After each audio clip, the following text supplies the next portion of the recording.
നമ്മുടെ കാഫിർ സ്ക്രീൻഷോട്ട് വിവാദത്തിന് ശേഷം പാലക്കാട് ഉപതെരഞ്ഞെടുപ്പിന് തലേദിവസം CPM നൽകിയ വിവാദ പരസ്യം, വർഗീയ വിദ്വേഷം പ്രചരിപ്പിക്കുന്ന പരസ്യം, അത് കേരളത്തിന്റെ മതേതര മനസ്സിനെ മുറിവേൽപ്പിച്ചിരിക്കുകയാണ്. അത് ഉണങ്ങാൻ താമസമെടുക്കും. കേരളം സംഘപരിവാറിന്റെ അതേ വഴികളിലൂടെ യാത്ര ചെയ്ത് മതപരമായ ഭിന്നിപ്പുണ്ടാക്കണം എന്നുള്ള ദുരുദ്ദേശത്തോടു കൂടിയാണ് ഈ പരസ്യം നൽകിയിരിക്കുന്നത്. ഇത് വർഗീയ വിദ്വേഷം പ്രചരിപ്പിക്കുന്ന പരസ്യമാണ് എന്ന് CPI തന്നെ പറഞ്ഞിരിക്കുകയാണ്. CPIയുടെ ഇലക്ഷൻ കമ്മിറ്റി ചെയർമാൻ പോലും ഇക്കാര്യം അറിഞ്ഞിട്ടില്ല.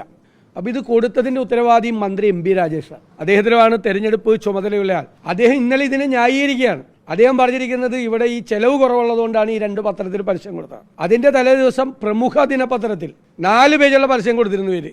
അത് ഈ വർഗീയ വിദ്വേഷം പ്രചരിപ്പിക്കുന്ന പരസ്യമല്ല, അത് വിവാദമായില്ല.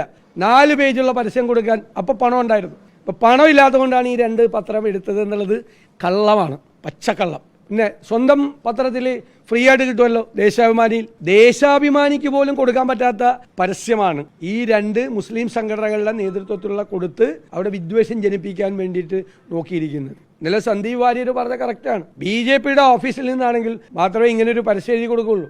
അത്രയും മോശമായും അത്രയും ഹീനമായ തരത്തിലുള്ള വർഗീയതയാണ് പ്രചരിപ്പിക്കാൻ നോക്കിയത്. അതിന് പാലക്കാട്ടത്തെ വോട്ടർമാർ ശക്തമായ തിരിച്ചടി കൊടുക്കുമെന്ന കാര്യത്തിൽ ഞങ്ങൾക്ക് യാതൊരു സംശയമില്ല.